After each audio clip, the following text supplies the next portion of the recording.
On va tout de suite se mettre dans le bain, on va se faire un petit défi si vous voulez bien. Je vais vous demander d'aller chercher dans votre sac ou dans votre veste un trousseau de clés.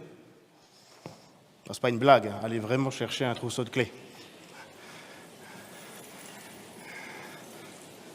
Alors ça peut paraître anodin, mais je vais vous laisser une quinzaine de secondes pour enlever une clé de ce trousseau à une seule main. C'est pas une blague non plus, il faut vraiment l'enlever à une main. Et 15 secondes, ça passe vite, hein. Donc l'idée de ce défi, c'est bien entendu de ne pas savoir si vous allez ou si vous avez réussi. L'idée, c'est de vous faire sortir de votre cadre à vous pour vous inviter quelques minutes dans le mien. Et de par ce petit défi, j'ai envie de vous dire bienvenue dans mon monde. Je m'appelle Vincent Angler. Je suis handicapé de naissance. On ne m'a pas tiré dessus. J'ai apprécié la petite vanne, mais j'ai ça de naissance. J'ai eu ça à 2 séries, hein, comme une option qu'on vous donne. Et depuis la naissance, on m'a un petit peu forcé la main, sans faire de jeu de mots, pour rentrer dans l'équipe et dans le cadre des handicapés, alors que moi, je n'ai jamais voulu. Donc, mon chemin de vie a été toujours de vouloir sortir de ce cadre où on voulait m'y mettre. Qui a réussi les clés? Il y en a qui... Madame? Ouais? Il faudra me montrer ce que je ne sais pas. Donc, si on peut se voir après, ça serait gentil. Merci. Merci. Mais en fait, c'est vrai. Alors, comme l'a dit Camille, je suis vraiment agent immobilier pour le coup. Et les trousseaux de clés, ça me connaît. Et ce genre de petits défis comme ça, où tous les jours, je les évite. Alors, pourquoi je les évite? Parce que je suis de 87, ça ne nous rajeunit pas tout ça. Et j'ai grandi, en fait, jusqu'à mes 15 ans, jusqu'à à peu près Internet se démocratise, j'étais persuadé que j'étais seul au monde. Donc, j'ai dû trouver plein de petites solutions à ces défis en sortant un peu du cadre où on nous dit « il faut juste faire comme ça. T'es con? C'est pas dur? Fais-le à 2 mains. » Non. Donc j'ai dû un petit peu me débrouiller. Et effectivement, il y a des défis que je catégorisais, donc soit urgents, soit importants, soit vitaux pour certains, on va y venir, et certains inutiles. Donc pour le coup, enlever la clé du trousseau de clés, je demande à ma femme... Elle y arrive très bien pour moi, puis en plus, j'ai pas d'ongles, alors comble. Mais quand on m'a demandé de faire ce talk, je me suis demandé est-ce que mes défis, du point de vue handicap, allaient pouvoir vous concerner vous.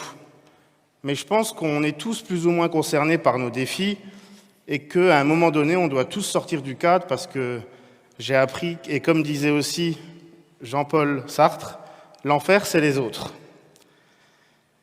Exemple tout bête, histoire vraie, il n'y a pas longtemps. Samedi après-midi, il fait beau, votre femme vient de finir un puzzle qu'elle a mis des semaines à faire, qu'elle a mis dans un beau cadre, et puis elle m'a demandé de l'accrocher gentiment dans les toilettes. Moi, en bon gentleman bricklayer, j'ai dit pas de problème, je descends à la cave, je farfouille un peu dans mon atelier, je prends un clou, je prends un marteau, je remonte. Mais comment je mets le clou? Là, pour le coup, c'était un peu bizarre. Je dis, bon, je vais faire un pré-trou, quand même que je réfléchisse un petit peu. Je vais chercher la perceuse, le forêt, je branche tout ça. Mais comment je mets le forêt sur la perceuse?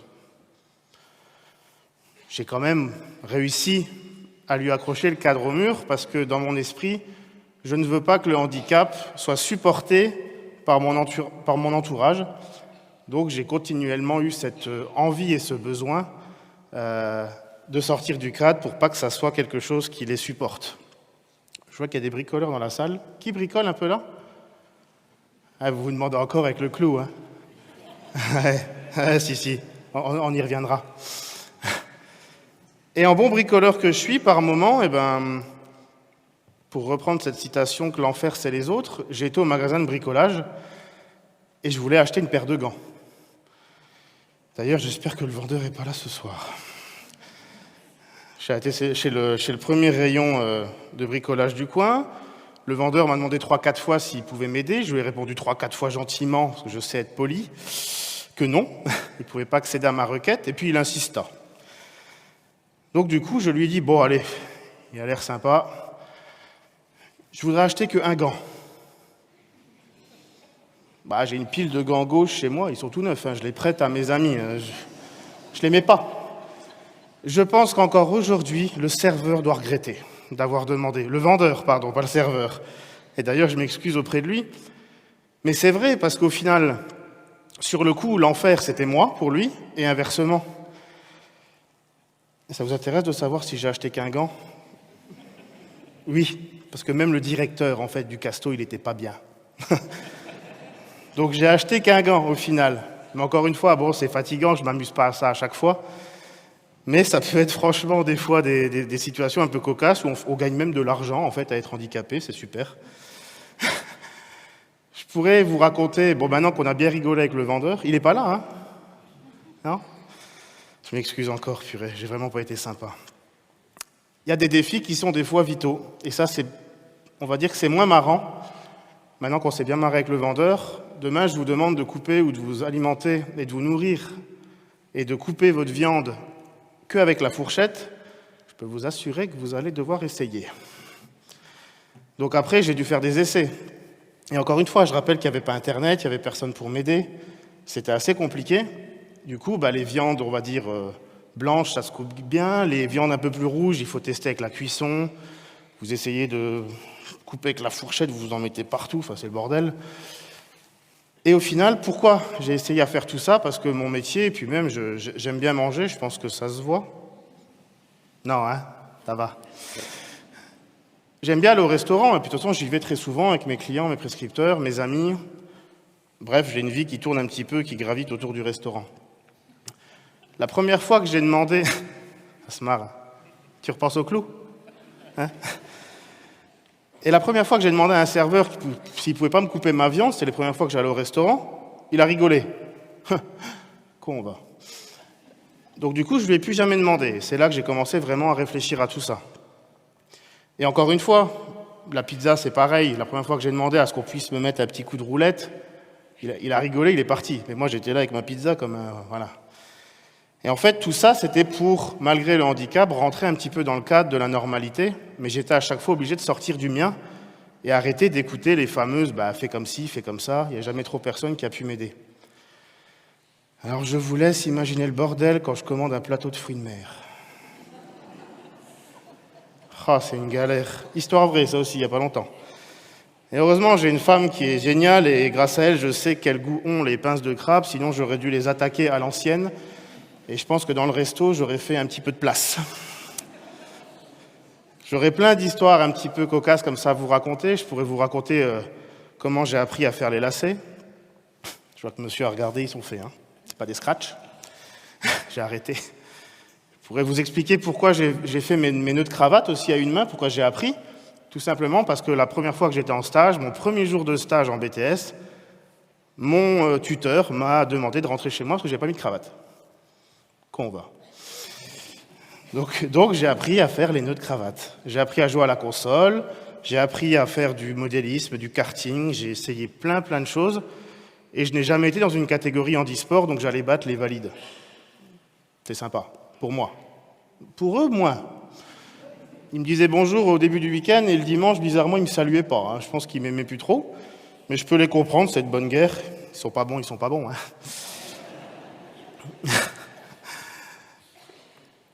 Et la piscine. Je vous vois venir. Qui c'est que s'est marré là? Je ne tourne pas en rond dans le bassin.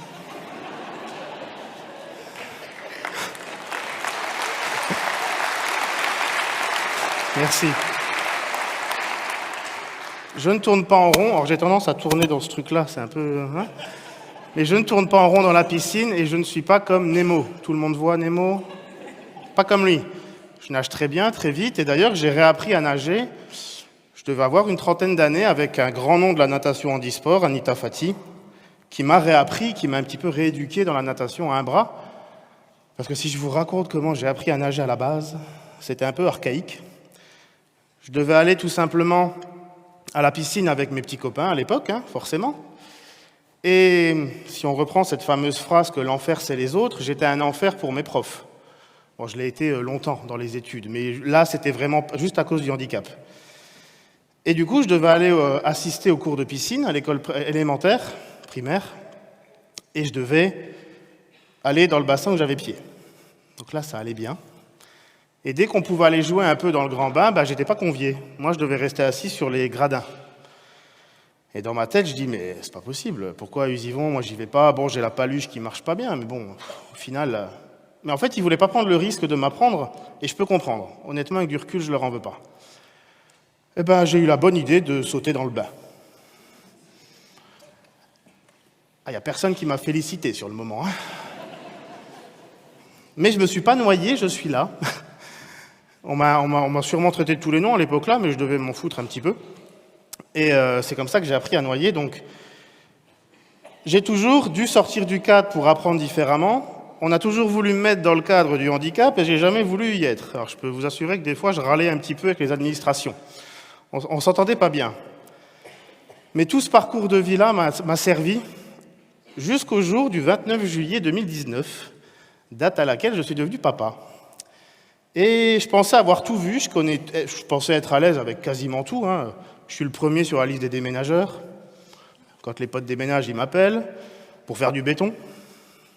Bref, je suis démerdard dans beaucoup de domaines, et je m'en suis sorti. Mais quand on vous met un petit mogwai là, de 50 cm dans les bras et qu'on vous dit, tiens, tu fais comme ça, clac, clac, la couche, clac, le fameux clac, clac qui va bien là. Je disais à la sage-femme, je dis, mais tu peux me montrer ce que tu veux, je t'écoute pas, de toute façon ça marche pas. Mais elle pouvait pas m'aider, j'étais un petit peu son enfer, et pour le coup, là c'était elle. J'ai mis longtemps à être à l'aise avec le petit, je l'admets maintenant, j'ai mis longtemps à l'admettre, et je l'ai jamais fait tomber, hein, il n'est pas tombé. Le seul truc que je jetais par terre, c'était les manettes de la console. Ça m'a coûté un peu cher, à mon père, à l'époque. Et du coup, qui peut être concerné par ça, par un enfant? Un peu tout le monde.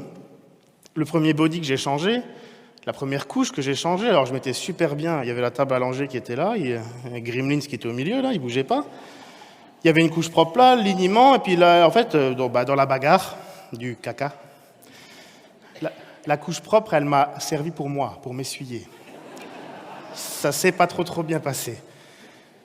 Jusqu'au moment où maintenant ça va très bien, il est même il commence à comprendre, non, il a presque 4 ans. Ouais, je repense au caca sur le bordel. Et jusqu'au moment où j'ai dû lui apprendre à nager à lui. Et je l'ai emmené du coup à la piscine avec maman, on a été à 3, tous main dans la main. Il n'y a toujours pas de jeu de mots, hein, je parle vraiment comme ça. Et on a appris un petit peu à le nager, et puis là, il y a les maîtres nageurs qui ont voulu m'aider comme le vendeur du casto. J'ai pas spécialement apprécié, et avec les années, je suis peut-être un peu moins corporate dans les réponses. Mais je ne l'ai pas noyé non plus, hein, il est toujours en vie. Il est même très intelligent, parce qu'il a remarqué que j'avais la main qui ne marchait pas, il a arraché une main de sa peluche, et puis il a dit, comme ça, il est comme papa. Donc... est-ce que mes petits défis du quotidien peuvent vous servir? Je pense très honnêtement que oui, parce que j'ai jamais considéré le handicap comme une fatalité. Je pense qu'il ne l'est pas. Je pense que c'est quelque chose en plus qu'on vous donne à la naissance ou après un accident. Il faut faire avec. Rien faire, c'est un peu la solution de facilité. Je le vois comme ça. Mais qu'on soit handicapé ou non, souvent, c'est le regard des autres qui change. C'est l'enfer, c'est les autres. Et on est un petit peu obligé de se tourner vers les autres. Et si on veut se tourner vers les autres, on est obligé de sortir du cadre. Merci.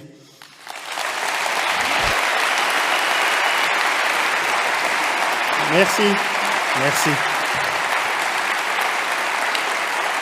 Merci. J'aurais bien applaudi avec vous, mais même ça, c'est un peu le bordel. À tout à l'heure. Au revoir.